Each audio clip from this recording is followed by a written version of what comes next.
तुम पूरी जिंदगी कोशिश के बावजूद उजाला ना ला सको तो कोई बात नहीं, लेकिन अंधेरों से कभी भी सुलह न करना। हमें किसी से कोई मतलब या लालच नहीं यार। अब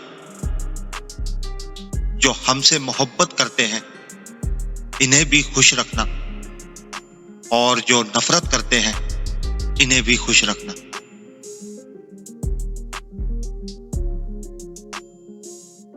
एहसास और हमदर्दी छोड़कर अब ये दुनिया तिजारती हो गई है। ताल्लुकात इनसे अच्छे हैं जिनसे मुनाफा ज्यादा मिलता हो।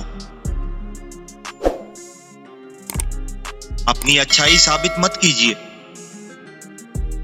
अगर आपके किरदार में दम होगा तो वक्त खुद आपकी कीमत लोगों को बता देगा।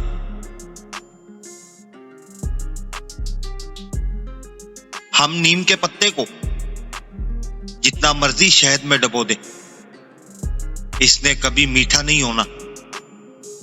कुछ लोगों की मिसाल ऐसी ही है, जितना मर्जी अच्छा हो जाए मगर इन्होंने अपनी असलियत से बाज नहीं आना।